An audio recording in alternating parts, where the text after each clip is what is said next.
Contentment is so sweet. You sit with the family around the Sunday dinner table and everyone is more or less gainfully employed. Nobody is under indictment for tax fraud or in chem dep rehab. Nobody believes immunization is the work of Satan, and your grandchildren eat with a knife and fork and don't use foul language in your presence. The needle on the normality index is right smack in the middle. It's lovely, and it also makes you uneasy, anticipating the crisis that will break the spell. The softball that smashes through the window and knocks 2 bottles of Pinot Noir to the floor, ruining your priceless 1876 Navajo carpet.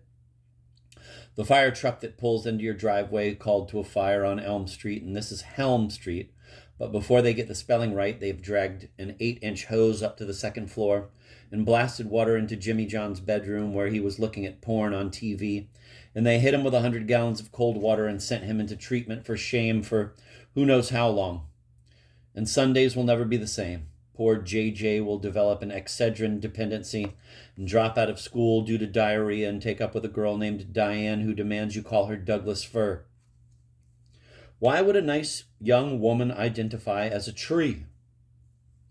No, you know perfectly well that contentment is unnatural. It leads to trouble. Like Hawaii. You spend a week on Maui and your life goes to pieces. You need to get back to Hoboken and your horrible neighbors and the smell of burning asphalt and the sound of sirens.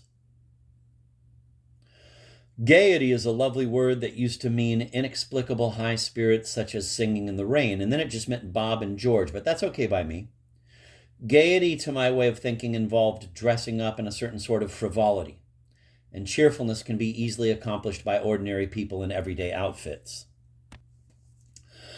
Glee tends to be cruel, the student's reaction when the college chaplain gives the invocation at baccalaureate and passes gas so that his gown billows up behind him and his wife cries, "Oh my God," and the organist collapses on all 4 keyboards, and it sounds like the torpedo hitting the Lusitania, and all the sophomores snicker, but for many of them, this will be the highlight of the year before they drop out and pursue a career in valet parking. Their glee will soon turn to gloom, whereas his flatulence will schmooze his way into the presidency of a small college where he'll sit in magisterial splendor and pen thank you notes to generous donors. I never saw a chaplain fart, but whenever begowned men take the stage, I hope for it. Or that the great man's gown will be a size too large and he will walk up and it will rip it in half and bend over to pick it up and we'll see his distinguished crack.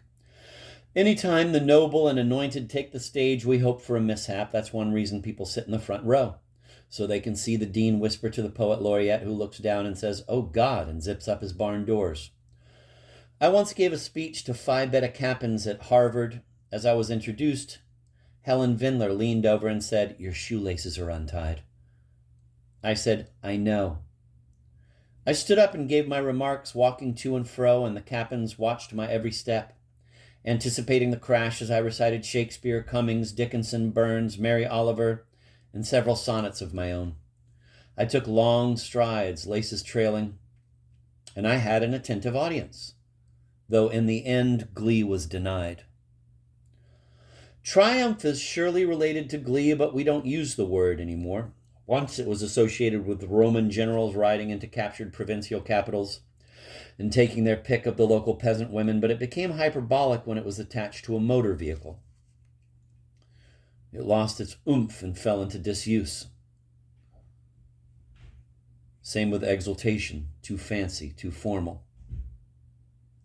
A music critic might use it in a review of the Berlin Philharmonic, playing Beethoven, but anyone who turns to you and says, "I feel so exultant," you'd immediately mark down as off-kilter. I'm going to reread that just because I can. Triumph is surely related to glee, but we don't use the word anymore. Once it was associated with Roman generals riding into captured provincial capitals and taking their pick of the local peasant women, but it became hyperbolic when it was attached to a motor vehicle. It lost its oomph and fell into disuse. Same with exultation. Too fancy, too formal.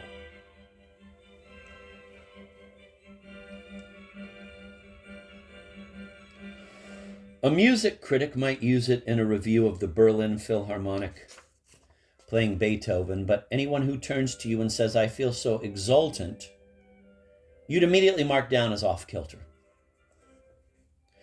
Delight is, of course, delightful.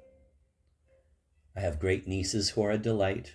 One is 7 and dwells half the time in her imagination, and with no effort turns a Minnesota living room into Arabian Nights.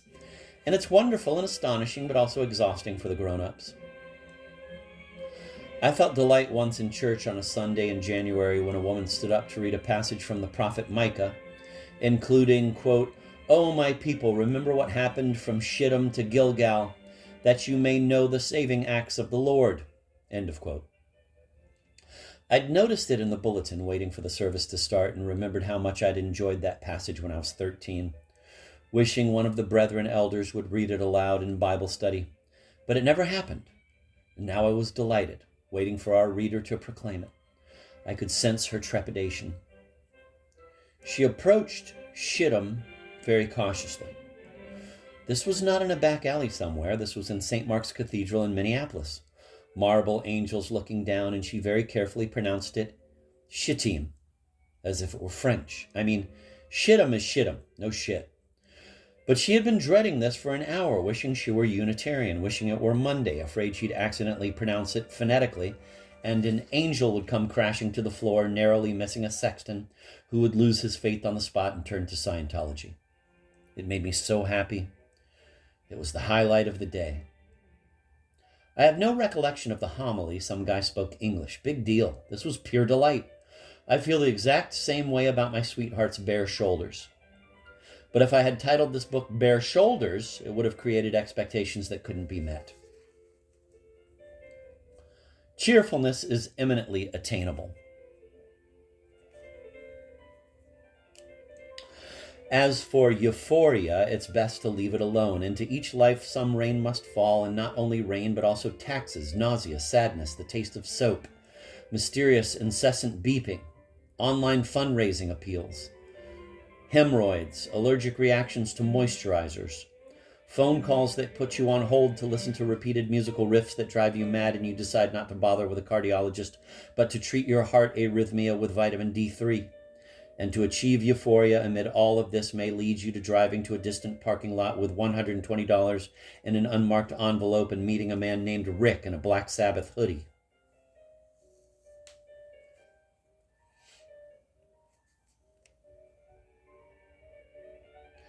I once poured a line of white powder onto a mirror and inhaled the stuff, and nothing happened. No aura, no corona or vibe of vividity. The stuff I got for the extraction of wisdom teeth was the real deal, but numbness is not a worthwhile goal. I prefer perceptivity. Cowboys in Wyoming used to sit in a saloon and compete to see who could pick up a silver dollar with your bare buttock cheeks off a hard wooden bench. A cowboy named Al Simpson was the champion and was said to have once picked up a dime. You couldn't do that if you were on euphoric drugs, nor could you shoot straight, nor most likely would you be able to tell a joke so it's funny, such as the one about the two penguins on the ice floe, one of whom says, "You look like you're wearing a tuxedo," and the other says, "What makes you think I'm not?" Which, if told sloppily, people don't get. Lack of comic prowess reduces your worth in society to that of a hat rack or a floor lamp. You become furniture. Cheerfulness is rare among writers, maybe because the failure rate is so high, or maybe because it's not taught in school. It went out of style in American lit long ago, and the 75% of American writers who are down in the dumps give the rest of us a bad name. Quote, "Show me a hero and I'll write you a tragedy," end of quote, said Scott Fitzgerald, who was disappointed that World War I ended before he could go to France and get shot. So instead he became the golden boy of 1920 with his first novel, This Side of Paradise, and he and Zelda ran around New York and the Riviera jumping in fountains, and 20 years later, he dropped dead, an expired celeb at 44. And ever after him, American writers tried to be Euro and affected a heroic hopelessness, a traumatized turgidity tinged with suicidal sensibility, which was an act like wearing a black beret and leading an ocelot on a leash. They ignored the millions of Europeans who made their way through Ellis Island to escape that very same hopelessness hoping to find a sunny street of bungalows with well-kept yards and friendly neighbors. Whenever I pull up to the drive-through window to pick up my Egg McMuffin, if I sense that the person who hands me the bag and growls "Have a nice day" is an ambitious writer at work on an angry memoir about his suburban Siberia, I set it aside and go without. I don't want frustrated writers handling my food. Something similar happened to pop music when the guitar took supremacy over the keyboard. Little Richard sat down at the piano in 1955 and tore the joint apart with Tutti Frutti, a wop bop a loo bop, a lop bam boom. And even Lutheran teenagers jumped up and down, but then Elvis, who could play piano, decided to be a cowboy and switched to guitar, and that led to an endless stream of alienated loners, and there went the ball game. The piano is a piece of furniture. It implies stability and home ownership. People gather around it and sing for pleasure, whereas the guitar is a weapon, an axe, and you sing bitter songs about wanting to leave town, which, with a guitar, you can do more easily than with a piano. You can't put a piano on the back of your motorcycle. Your mom wanted you to take piano from Mrs. Lindstrom, but instead you bought a Mel Bay chord book and learned G, C, and D7 and wrote, "Sick of school, sick of family, breaking up with my girlfriend Emily. Gonna hop on the bike with my Stratocaster. Want to go fast, then go faster. Life in Loserville is a mess. Taking Highway 12 way out west. Leaving no forwarding address. Am I gonna miss you? Take a guess." I've enjoyed my writing life, though I have a large mausoleum of abandoned works and know what drought feels like. But I invented a town when I was 30 or so and have felt at home in it. Hanging out with Bunsens and Kresbachs, knowing them well enough to put words in their mouths. I've written for, as it turns out, enormous audiences and also for exclusive ones. My big success one week was a sonnet written at 5 a.m. on the day I suddenly realized was our wedding anniversary, an original sonnet written out in a clear, cursive hand and set on the breakfast table for my wife to find. I heard her sigh with pleasure, and she came into my workroom and threw her arms around me. One poem, one reader, one tight, protracted embrace, an hour of work well spent. The rest of the day was all mishmash and goulash that wound up in the trash. I think of cheerfulness as a Midwestern virtue. The food here is unremarkable. The cultural life is mostly imported. The scenery is nothing you'd drive long distances to see. And the people tend to be bland and seldom raise their voices in anger except to loved ones, but there is an everyday cheeriness that eases the strains and stringencies in the stone in your shoe. We may be intolerant, but we're nice about it. As we say, quote, "People, you gotta love them," end of quote. And we do our best to. And the secret of cheerfulness is, as Buddha and Jesus both said, to give up wanting material things. This fits the Midwest, where there is less material to covet. This wisdom grows with age. Jesus said, quote, "Think not what ye shall eat or what ye shall drink," end of quote. To make this clearer, he married me to a strong woman, and though this cucumber salad and glass of tap water are not what I was hoping for, not wanting is what makes me cheerful, so I am. Some people have strong opinions about Kenyan versus Guatemalan coffee. I'm okay with Maxwell House Instant, black or with skim or half and half, coffee mate or whatever. Coffee is not a transformative experience. I feel the same way about gender. It's your beeswax, not mine. Be binary, primary, grow an ovary. Be Larry in January and Mary in February. Be as contrary as you find necessary. Become vegetarian. It's no big deal to me. I meet you cheerfully and do not comment on the leafy stems growing out of your ears. You see yourself as a flower pot, and I trust that the roots don't go in too deep. Every year in late fall or early January, thousands of Minnesota snowbirds head for the airport and dump their parkas and mittens in the trash barrel and catch a flight south to a town with a Spanish name where they'll put on filmy garments and lie around a swimming pool under the palm trees where, having escaped the cold, the flatness, the oceanlessness, the scrutiny of neighbors, the inbred gloom of northern people, the mockery of satirists like me, they feel at home at last, not admonished but cherished. The sun is out, the sky unclouded, paradise, no doubt about it. Lutherans, Catholics, Presbyterians sharing a paradise experience for 1 month until we go to resume suffering in Minnesota. All is well for a couple weeks, maybe a month, and so, in search of permanent delight, perhaps euphoria, they up and leave Lake Wobegon for La Isla de la Delicias, abandoning their relatives and friends, Pastor Liz, the coffee club at the Chatterbox Cafe, their old classmates, the Christmas lutefisk lunch, the ancestors in the cemetery, the cousins who've studied family history going back to the 14th century, Ruth Harrison at the library, the entire moral foundation of their very being. And is it any surprise when these exiles fall into a leisurely, dissolute lifestyle that leads inevitably to depression, drug dependency, devotion to demonic doctrines, dementia, and sudden demise, in a sanitarium having signed over their entire estate to a Satanist society? No. We tried to tell them, but they wouldn't listen. Chapter 4. 3 Cheers.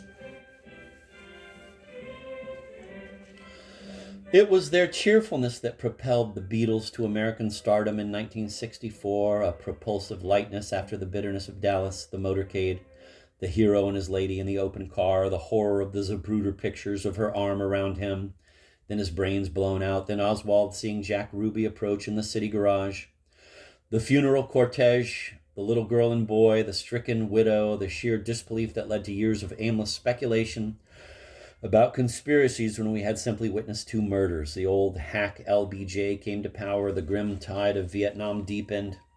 And then this chipper Liverpool band flew into town, as much jug band and music hall as rock and roll. They were white, but could do black very nicely and with an irresistible backbeat. On When I Touch You, I Feel Happy Inside, and It's a Feeling That My Love I Can't Hide, ooh. My daughter and I still sing this when we hold hands walking down the street. And when I get home to you, I find the things that you do can make me feel all right. And with you, whoa, yeah. Why do you make me blue? The 3-part harmony was so impeccable and unaffected, and even as the band turned a corner and was ambitious to be hip and got into psychedelia, even the dark stuff had a bounce to it. I'm looking through you. Nowhere, man. 60 years later, you stand around with elderly boomers and they know all the words to a couple dozen songs, sing, well, she was just 17 if you know what I mean, and all the 70-year-olds will join in and are delighted by the falsetto refrain. Sing There Are Places I Remember All My Life, though some have changed, and they'll sing through their tears. Who else wrote so many songs that stayed memorable so long? People adored them and they did concerts in stadiums where thousands of ecstatic girls drowned out the music and the band couldn't hear themselves and retired to the studio to escape the manic euphoria. You know how long we've loved them. You know we love them still. We'll sing their songs a lifetime. We want to and we will. Bob Douglas was similarly cheerful, the mandolinist in the Powder Milk Biscuit Band in the early days of A Prairie Home Companion, who loved gospel songs, having grown up with them, even, quote, it's Glory to know that I'm Saved, end of quote. And he dove into bluegrass and swing tunes and played a driving backbeat on the fiddle standards, a dedicated devotee and serious folky. But audience get restless and earnestness only goes so far, and Bob's ace card was playing spoons. He kept them in his back pocket, ordinary kitchen spoons. No silver spoons, the tone was clanky. He held 2 spoons back to back, an inch apart in his right hand, did elaborate rolls against the spread fingers of his left hand, and the rickety-tickety-bop glittery flibber-to-gibber shave and a haircut drove the crowd wild. It never failed. He worked hard to master a complicated instrument, the mandolin, but it was the parlor trick of spoonerism that blew them away. There's a lesson in humility here. Bob wasn't eager to play the spoons. He was a mandolinist, not a clown, but he did it when it was needed and did it with a beautiful big smile, syncopating around, percussing hand to knee and off his forehead, bopping on the guitarist's shoulder, rapping on the knees of a kid in the front row, then the kid's father. He made solemn hippies whoop like 3rd graders. Sometimes he'd switch to wooden spoons for the clackety tone. It was cheerfulness at work. It was a lesson in showbiz. Do what you do, but give the people what they want. Heather Mass, an educated jazz singer, could and would, when needed, yodel for real, singing a baritone blues growl. I myself, influenced by Bob Douglas, learned to recite the 87 counties of Minnesota in alphabetical order in 1 minute flat. It's impressive, and the sound of it. Aitken, Anoka, Becker, Beltrami, Benton, Big Stone, Blue Earth, and Brown reminds me of Bob Douglas playing wooden spoons. When I hear myself slipping into the heartfelt and homiletic, I can always find my way to the 87, a minute well spent, and at the end people yell yes, even if they've never been to Minnesota. As Judy Garland said, give the people what they want and then go have a cheeseburger.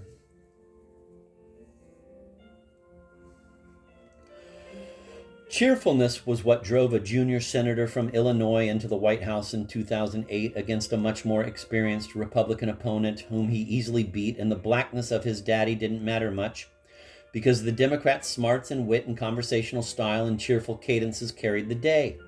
The long pauses, the punchy lines that trailed off hilariously. And on election night, my mother, no Democrat, wept for happiness to see Barack and Michelle and the two little girls walk out on the stage in Grant Park in Chicago. My mother, married to a conservative whom she loved, didn't talk politics, but she felt the righteousness of the moment. McCain was a hero.